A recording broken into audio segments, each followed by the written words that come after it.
Welcome back to another episode of Ask A Clutter Boss. I am Jes Marcy, I guess the original Clutter Boss, here to answer your questions live today that have been submitted this week or last week. Dry hair situation going on here. If you are new around here, welcome. This is a live stream that we do every Tuesday at 11:30 Eastern Standard Time. And you can submit any questions about clutter or home organization or systems to the live stream, and I or another clutter boss answer them live. If you're here with us, say hello. And if you're on replay, just give a hashtag replay. We can say hi to you. If you have questions for next week, the best place to submit them is at support@prioritizeyoursanity.com. And we have a couple of great questions as usual for today. So let's dive right in. Oh, hello, Susan, and hello, Wendy. It's so nice to see you here. Are you having some coffee? Hi, Marie. Okay, so question number one. Pretty straightforward. Does anyone have a good rule for hanging clothes in their closet or clothes in general? I saw somewhere that you should attach a tag with a date on clothes that you aren't sure if you want to get rid of. Give yourself a cutoff date, like 1 year. And if you haven't worn that item by that time, you get rid of it. Not sure if anyone has ever used this, but it might be good. Okay, so my thoughts about clothing have evolved a little bit over time. And what I believe now, after many years of experimenting with many different things, in the beginning of your decluttering, you might have some fear around letting go of something that you might need in the future, right? I might need this. I might wear this. I might have an occasion for this. I might ourselves to keeping everything. Sometimes a two-step process can be helpful. So whether it's putting a date on something and saying 1 year from now, if I haven't worn this, I'll let go of it.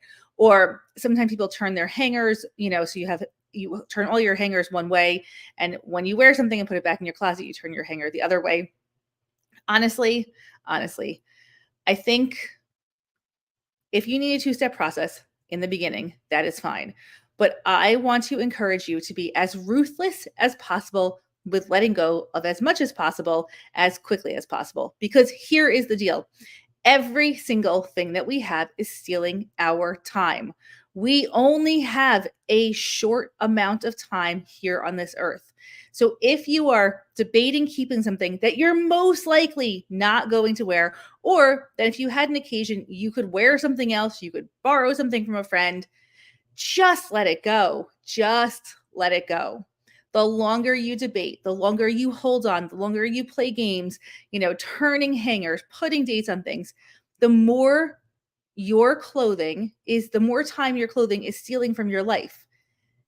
The goal of decluttering is to get our time back and to reclaim our sanity. It's not even about space. It is about our mental health, and it is about actually legitimately having time in our lives. The quicker you can get from point A to point Z, the better. So my advice at this point, after working with so many people, truly tens of thousands of people, and really going down this road with my own stuff, is if you don't love that item, if you are not wearing it most of the time, feel free to let it go. It's not worth your time. It is not worth your time. I have the smallest wardrobe that I've ever had in my entire life, and I am experiencing a new level of freedom in so many different ways. I have less choice, which is fantastic because choice was stealing my time. I only have clothing that I actively wear. Most of us are wearing about 10% of our clothing 90% of the time. There is literally no chance that you will have no clothing. That is not in the realm of possibilities. Right now you're living in a situation where you have so many choices and so many options, and you're second guessing everything, that it's driving you crazy, and it's stealing your time, and it's not contributing to your happiness. So I think the faster that we can just let go of that which is no longer serving us, the better. If you purchase something with the intention of wearing it and you bring it home and it doesn't fit, instead of letting that thing just hang out in your closet and feel guilty about it, or maybe tell yourself that it will fit if you just change body shapes or sizes or whatever in the future, just let it go. It's not relevant to your life right now. It's not helping you achieve your goals right now. You don't need things dragging you down. We have enough external pressures dragging us down every day. We don't need our clothing to be one of those. And I see I'm getting a lot of pushback on this in the comments. Push back all you want. If you love fashion, if you love fashion, then yeah, have more clothing than somebody who doesn't love fashion. But that does not mean hang on to everything. Like, I think our identity can really become a part of our clutter. I love fashion, so it justifies having a tremendous amount of clothing. Okay, but if you have all that clothing, then you don't have space for other things. So your other collections need to shrink. If fashion is bringing you joy and getting dressed every day is something that you really look forward to and you love, by all means, give yourself choices. I would say that 99% of the people that I work with do not fall into that category. Whether you tell yourself you do or what, you don't fall into that category. Is getting dressed causing you stress? Or is it bringing you tremendous joy? And if it is causing you stress, then it is time to take action. You can still love fashion and have a highly curated collection of clothing. And that goes for all other collections. You can love crafts, but have a highly curated collection of the best craft supplies that you're using all the time and the things that you love the most. The more that we have, the less we can love everything, right? The more that we have, the more kind of it diminishes our feelings of joy because it becomes overwhelming. So I also see here it depends on your lifestyle, seasons, and sizes of your closet. Yeah, there's a lot of factors. I live in a place that has 4 seasons. I have a lifestyle that goes from needing to be super fancy to professional to very casual to, working outside all the time. I mean, it spans everything. And that doesn't mean that I need to have a million different things for all different possible occasions. It means that I need to be able to quickly go from one thing to the next, know that whatever I grab is going to fit and look good and feel good. Feel good.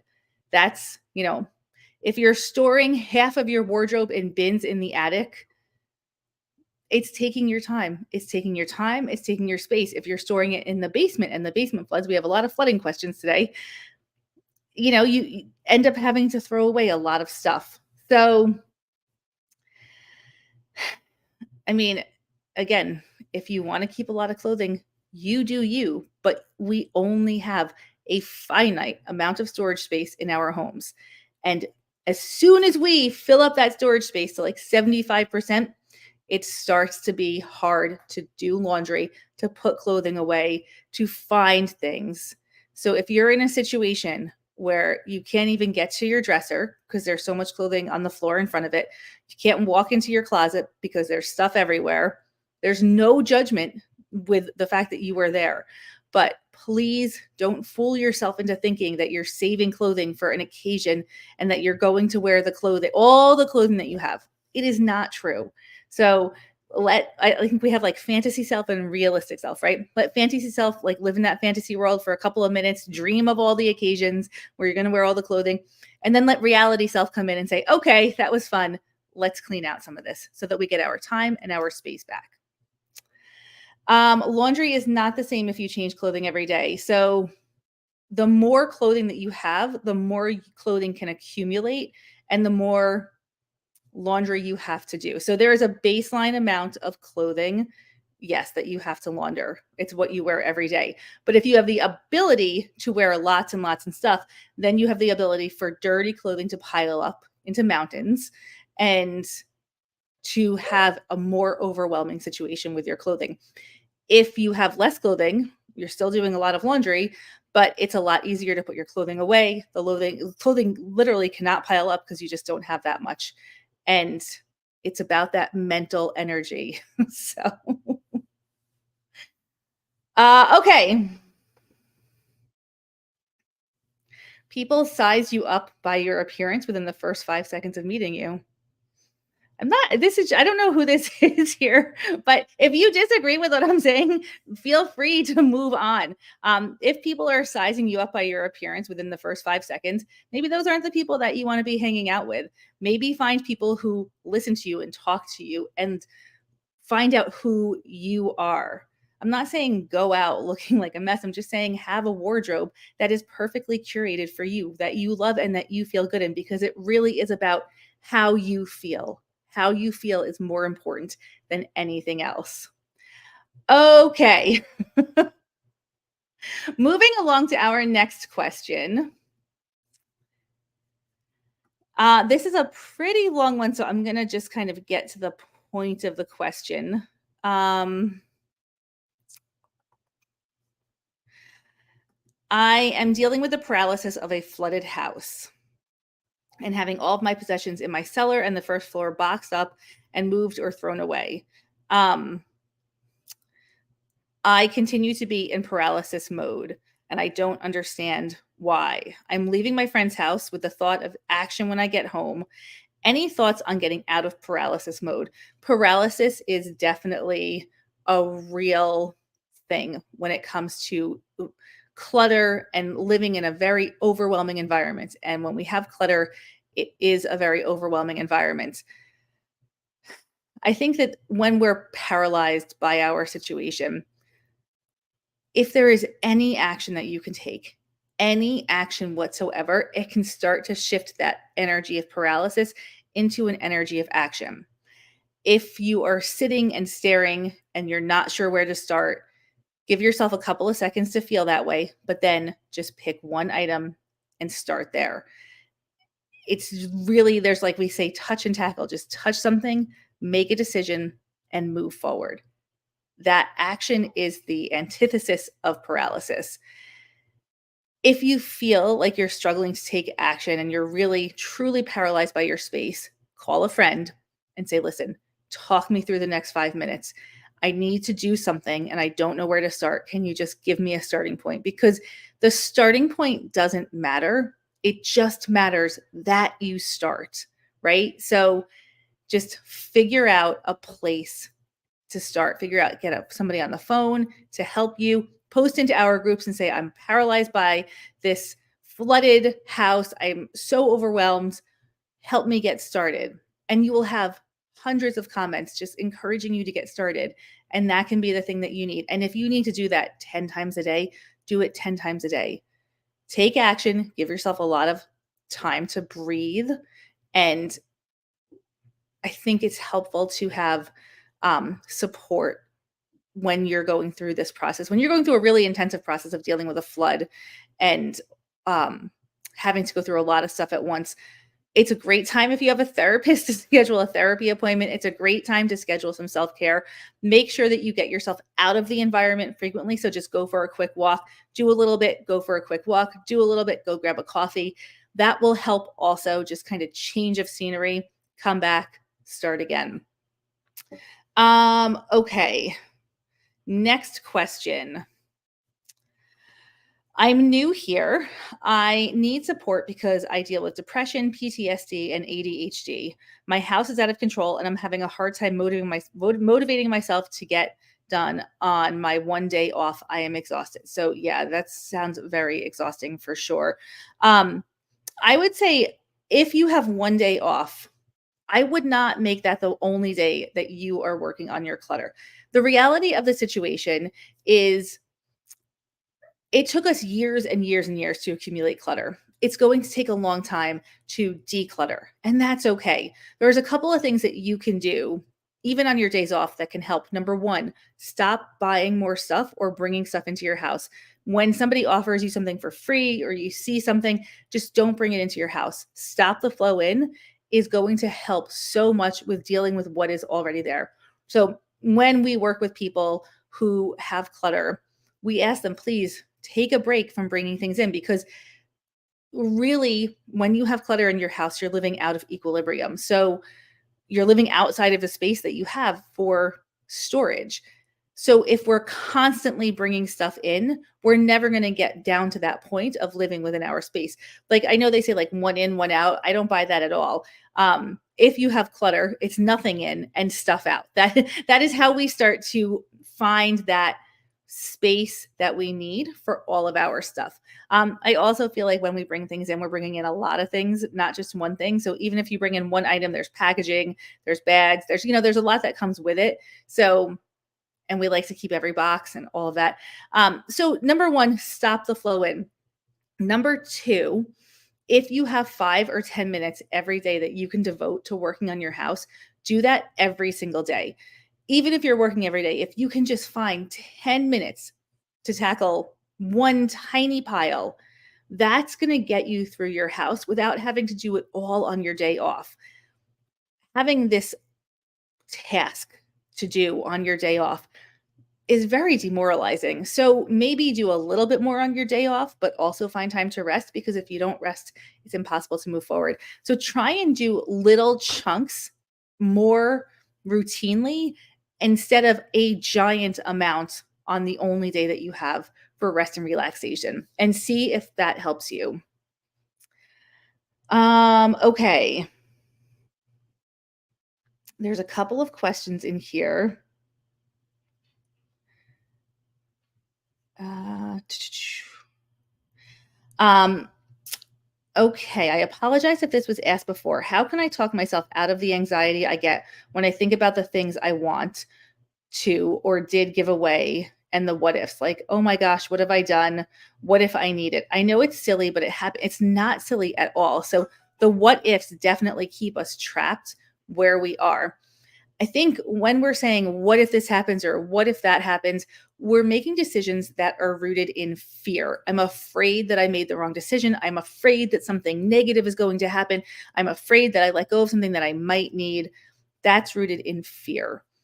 Can you shift to making decisions that are rooted in faith and not necessarily faith in a religious way, but faith that the decisions that you're making are the right decisions for you right now? If you can shift from a fear based decision to a faith based decision and have confidence that you are doing the best that you can, and you are doing the best that you can right now, and let go of outcomes that you cannot control. Anytime something leaves our house, we can't control what happens. If we bring it to a donation center, if we give it to somebody who wants it, if we put it into the recycling and hope that it can be recycled, we can't control what happens when things leave our homes. And that's okay. We only have so much capacity for controlling our environment as it is. Focus on what makes a real difference to you right now and let the rest go. Believe in yourself. This is what decluttering is all about: empowerment. Believe in yourself, have faith in the decisions that you're making, and see if that helps with the overwhelm or the what ifs. If you hear a what if in your head, try and adjust that thinking a little bit. What if it turns out better than I ever imagined? Instead of what if I made the wrong decision? What if this works out so well, right? See if you can shift that thinking a little bit. All right, we're towards the end of our Ask a Clutter Boss session. Thank you for joining me live if you're here live. If you are here on replay, let us know so we can say hello. And if you have a question, please submit it for next week and we will have a Clutter Boss here to answer it. And you are welcome, Sandra. Have a great day, everyone.